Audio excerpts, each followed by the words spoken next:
now, once again, Raymond Arroyo. Welcome back to The World Over Live. We launch a new segment tonight, The Review Crew. Once a month, we'll convene a panel of thinkers, writers, and activists to analyze the stories that matter most to you. To get us started, I'm joined by the editor-in-chief of thecatholicthing.org, Robert Royal, and from the Archdiocese of New York, Father Jerry Murray. Gentlemen, thank you both for being here. Great to be with you, Raymond. Now, I want to start with Raymond. this. The bishops are meeting next week, their spring meeting, and one of the things they'll be tackling is a rewrite of this faithful citizenship document. You'll remember this from years gone by. In the past, all they've done is rewrite an intro to it. There's a drive now to recraft the whole thing. Why? Well, as you know, Raymond, one of the difficulties with that original document was it was very good in the first pages on life issues, all the moral issues that are the most difficult things to talk about. But then it seemed to backpedal in the later stages, saying, but you know, Catholics are not single-issue voters. We're not focused on one thing. And then the other issues, which are legitimate issues on poverty and inclusiveness and discrimination and immigration, those things were all brought in, and it appeared as if they were on an equal plane. So my guess, and it can only be a guess at this point, my guess is that there's going to be some sort of attempt to make sure that it's very clear, as Rome has said for many, many years, that there are certain moral issues which are absolutely non-negotiable. You don't attack innocent human life. And others which partake of a more prudential character. How you deal with the poor, how you deal with immigration issues, these are issues that allow multiple approaches. Father Murray, there was a lot of moral equivalence, if you will, between things like poverty and racism and abortion and traditional marriage. All these issues were kind of on the same moral plane in that earlier document. Now, it's very interesting because some, the National Catholic Reporter among others, are complaining because the bishop's staff has been sort of taken out of the business of this rewrite. It's been entrusted to the vice president, Cardinal DiNardo, of the entire conference. Your thoughts on that development? I think that's a good development. We need to have the bishops themselves teaching when they act as a corporate group, teaching in their own name and not simply stamping a committee product from their experts. You know, I'm reminded in the recent, let's say, last 30 to 40 years, the bishop who got the most attention on the pro-life issue was Cardinal O'Connor. And he was a strong rejecter of the so-called seamless garment argument. On the other hand, he was a great defender of helping the poor, justice for union members, taking care of the sick. There's no contradiction when you highlight the horror of killing children that you're not going to take care of the other problems that face society. Yeah, this is one thing, and people often try to divorce. This is the Catholic thing, Robert Royal. I'm glad you See, I'm working in the product placement. It's very good and nice of me. Let's talk about this synod in October coming up. This has been getting a lot of ink. Some saying this is going to represent a major change. We're going to see a moment of turning vis-a-vis Catholics who are divorced and remarried, and they will be admitted back into the sacraments.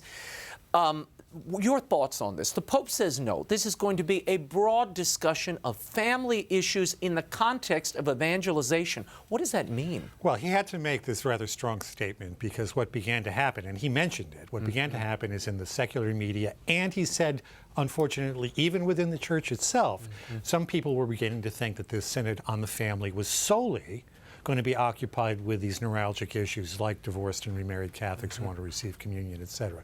So I think in one way that was a recognition that the message was starting to be distorted, and he emphasized that there are so many different things that challenge the family, economically, morally, you know, on and on and on. But it's a sign, and I think lots of people are nervous because once you start a large-scale activity like this, naturally certain expectations get started.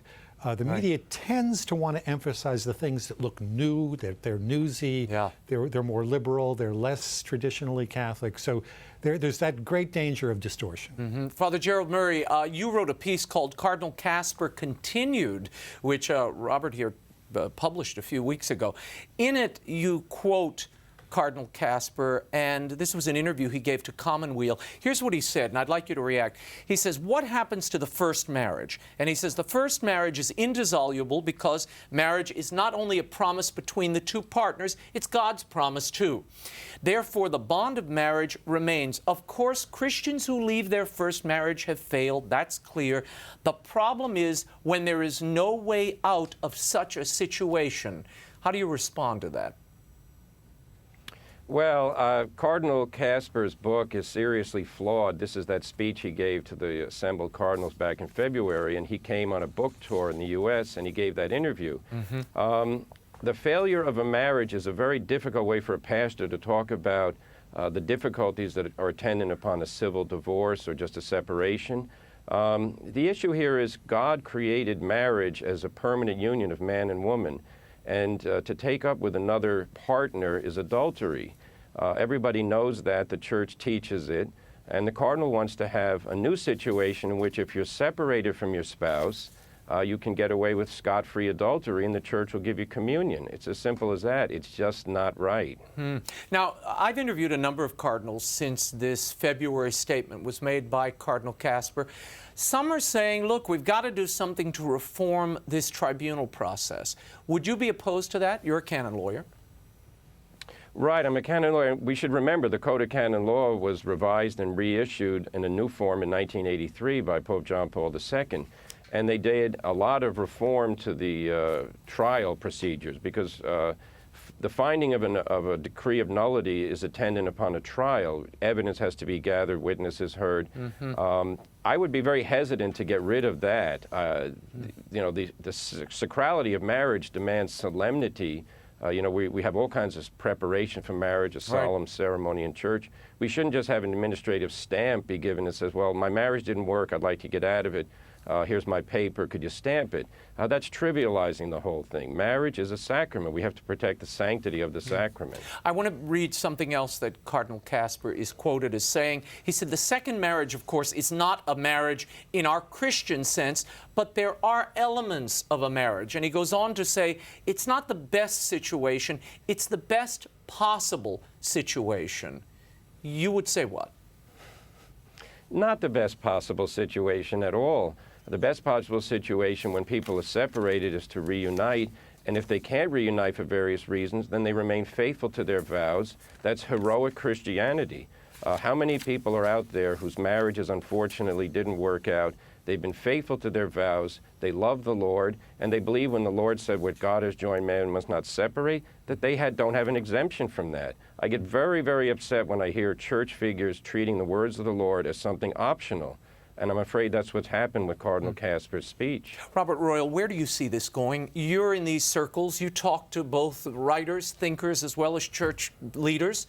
What are you hearing out there? Well, there's a lot of puzzlement, and there's a lot of nervousness. And frankly. Camps forming. Yes, and there are camps forming and people not talking to one another and feeling that they've been excluded from conversations that are very crucial to this. But I'd like to emphasize a point that Father just mentioned, and that is one of the things I've been hearing from people who are in some of these difficult circumstances is, my husband left me. I've been faithful to the church. I haven't gone off and married somebody else. And, you know, why is there going to be a pass given to this circumstance? So when Father says that there has to be a sort of a legal procedure, nobody likes going to court. No one likes having to deal with lawyers. Excuse me, Father Murray. But there doesn't seem to be any other way to safeguard the due process, the rights of all individuals. So as some have suggested, and I think maybe even Cardinal Kasper did, that this could be handled by a pastor in a parish, or you would go in and talk with him and he would issue some sort of hall pass, basically. It just seems to me that this takes away from the seriousness of marriage at a time when marriage is already treated very lightly. And it leaves the teaching and the institution kind of in an ad hoc situation, depending on what the pastor in that particular parish deems important. It seems divorced from the canon law and might create more problems than it solves. I want to move on. Cardinal Oscar Rodriguez Maradiaga, who is a close confidant of the Pope. He's the secretary of this cardinal group of 8, the Reform Council. He was at Catholic University of America this week, and he said, this economy, he was talking about the case against libertarianism in the economic sphere. And he said, this economy kills. The hungry or sick child of the poor cannot wait. Your reaction to this and kind of the very emotional denunciations of what is a free market economy? Well, look, there are two possible ways to take that statement, this economy kills. If you take it as an accurate reflection of what globalization is, it's absurd. Because just as much as it has obviously left some people out, it's also raised up people in China, in India, in the so-called Asian tigers, Latin America, and elsewhere. So the globalization of the economy, and insofar as the economy becomes more productive, you have places like India that had food shortages that now are net food exporters. This economy has also done a tremendous saving action in many places in the world. So if we took it strictly that way, of course, it's an absurdity.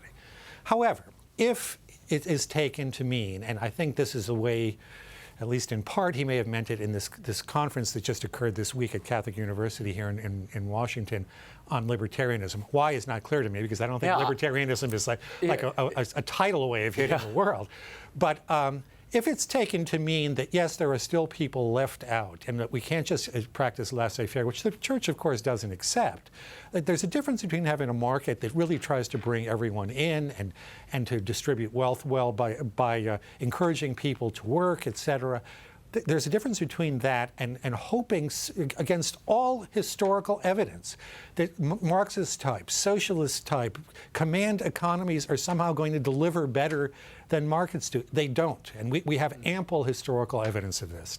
Father Murray, I want to move on and talk about something the Pope addressed this week. He told families, look, the devil is after you and trying to destroy the family. And he went on and he said, you know, rather than having more cats and dogs, why don't you think about having more children? Talk about this for a moment. I mean, it was covered a little bit, but not as extensively as some of his other statements have been. Yes, this is an echo of when the Pope a few months ago praised Pope Paul VI in Humanae Vitae and called it a prophetic document. The contraceptive revolution has undermined family life in the Western world in a tremendous reality that's in front of us. We very rarely see large families now in our traditionally Catholic countries. Many people opt for either not having children, postponing it, and then the later you wait in your marriage to have children, then the more an economic burden it seems, because you have a lifestyle you've developed. The Pope, this is where, you know, the Pope's a radical. This is a radical idea in our current culture. Start having kids as soon as you get married.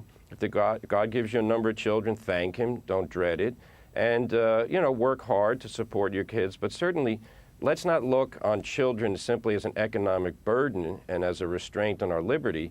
That's a very materialistic, secular perspective, which I think is predominant in the West. Robert Royal, I want to move on and talk about a major reform, a shakeup in this Vatican financial panel that oversees the financial actions and doings of the Holy See.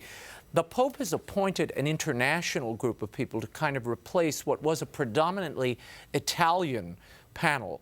Your thoughts on this and what this tells us? Well, I think it tells us there's real reform going to go on in certain areas of the Vatican. Now, it's important to understand that this is Italy, and even more that it's the Church, because some people get upset when they hear that there have been long-standing contracts with certain families that perform certain functions. Sure, in a strictly meritocratic capitalist order, you wouldn't have this, but it's kind of a family, and in some ways that works in the Vatican across a wide variety of offices. However, when you're dealing with a large international financial institution like the Vatican Bank, the IOR as it's called, you can't anymore operate on these deals, these private deals and these private connections. And in addition, there have been a number of scandals going back over decades. So to me, to clean house, to get everybody out, to just start from scratch with a new group of people, I don't think it's bad, and I think it reflects, as many people have said, the influence of Cardinal George Pell from Australia, a bit of the sort of Anglo-Saxon practicality entering into an agency of the Vatican that hasn't had it. Yeah, having Cardinal Pell there is a major sign, and I thought was the first sign that real change was coming. He's certainly no slouch.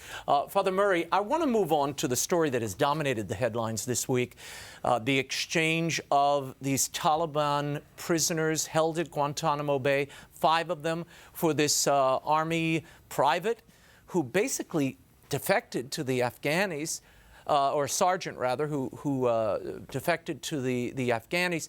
Your thoughts on this? Is it moral to create this sort of exchange, or have we somehow undercut those who gave their lives both looking for this man and rounding up these 5 leaders of the Taliban?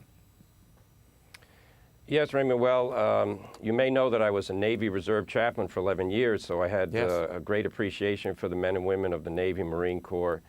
And this is very troubling from the point of view of what actually went on. Let's remember first, the people in Guantanamo Bay were not prisoners of war. They were illegal enemy combatants. In other words, they were criminals who were trying to kill American soldiers. They should not be treated like prisoners of war, and at the end of a war you swap them. That's normal. So they're very dangerous men. They're criminals. Now, the man who was released, the sergeant, is alleged to have been a deserter. So you wonder, is this how the United States government is going to treat questions of desertion and illegal enemy combatants who try to kill soldiers? We're going to make deals. Having served in the military, I know we ask a lot from them. To put a burden of putting enemies back in the field and deserters, if that's what this really is a case of, being treated in this way, a lot of problems here. Yeah. Robert Royal, the White House says we are not going to leave any of our men behind in the war field. And therefore, whatever the situation, we had to get this guy back. The Wall Street Journal just reported 29% of the people we've released, these detainees at Guantanamo, returned to violence and to the battlefield. Your thoughts? Well, look, all that, I agree with everything Father just said, but we're in Washington right now, and I'm going to say one of the things that sticks most in my craw, and by the way, liberals and conservatives alike have pointed this out. It would have been one thing to get him out of the hands of whether this was the Taliban or just some, some offshoot. To get him out of those hands, maybe with not as large a prisoner exchange. But I think what was worse, I mean, that's a troubling circumstance, but you do want your guy back. What's worse was to have made a spectacle of it. So his parents come to Washington. Susan Rice, our ambassador to the UN, goes on TV and says that he served with honor and distinction. Well, I've talked with a lot of military people about this, and they knew long before this that this guy was a deserter. So if you ask me, and maybe I've lived in Washington for too long, this is a diversion from another scandal, which is namely that our VA hospitals have not been performing to serve our wounded veterans. And now we've got another scandal or another controversy, and so the news cycle moves on, and maybe the VA passes back into the mists of history. I should say, Time magazine did an interview with a Taliban leader who's been a long-standing contact and source of theirs. He says, when asked if the Taliban would be inspired by the exchange to kidnap others, he laughed and he said, definitely. It's better to kidnap one person like Bergdahl than kidnapping hundreds of useless people. It has encouraged our people. Now everybody will work hard to capture such an important bird. Both of you react. Well, one other point I should have mentioned earlier. I think that President Obama is going to be emptying Guantanamo in part by exchanges of this kind or other machinations of this sort. It's clear that he wants to end that prison down there. Why have 5 basically generals of the Taliban traded for one private who became a sergeant while he was in captivity? Right. It seems absurd. It's a disproportion. Father Murray, your reaction to this, even Dianne Feinstein was up in arms that Congress was not consulted on this and the way in which this handoff was done. You know, the question here is, do we as a country who send our military into the field act in an honorable way in guiding the course of a conflict, and then when we have problems with prisoners and all, do we deal with it honorably, or do we turn it into a political spectacle? The fact that 29% of former Guantanamo Bay detainees are now back in the battlefield means we should stop all releases from Guantanamo. This is absurd. We don't send our men out to be killed twice by the same person. Before we go, I'm almost out of time. I have to talk about this, what the Vatican is calling an intense prayer session between the president of the Palestinian territories and the president of Israel, Shimon Peres. Your thoughts on this? Pope is bringing them together on the Feast of Pentecost at the Vatican this Sunday. What will come of this? I'll give both of you a shot. Robert Royal. Well, there's an initial problem in that Shimon Peres is not a religious man. He does not believe in God. So and his term's almost over. We don't know who he's going to pray to. Mahmoud Abbas, the president of the Palestinian territories, is himself a non-believing Muslim. So we have two men who are not religious who are coming to pray with the Pope. Nonetheless, I have to say, in spite of all the potential difficulties here, it's good that the Catholic Church is there in the midst of talking about these things. I think that there were many unfortunate overtones during the Pope's visit, but he has a way of injecting the Church into the midst of these conflicts, and that might be good. Yeah. I'm not sure. Father Jerry, in Syria, it certainly bore fruit when the Pope had that unexpected and impromptu prayer service in the St. Peter's Square. He averted American action. So there is some precedent here. Yes, and I have to say, this reminds the world that the mission of the Catholic Church is supernatural. I mean, we want people to pray. The solutions to these problems in the political sphere will depend on whether people submit to God's law, in particular to the idea of love your enemy and try to make an accord so that you can live at peace. I'm very happy if these men don't pray themselves. Hopefully the people in Palestine, in the Palestinian territory, rather, and in Israel will pray. And we need to have a solution that respects God's law. If we don't, we're just going to have more violence. And it appears, I mean, the Pope, in some of the press conferences before this, he suggested that it's not only the presidents, but a Muslim representative as well as a rabbi joining him. So perhaps there's going to be an interior and an exterior prayer service. We will see. You can read both Robert Royal and Father Murray's columns by visiting thecatholicthing.org. Father Jerry, Robert, thank you so much for being here. We'll be in touch with you soon. Next month, I hope.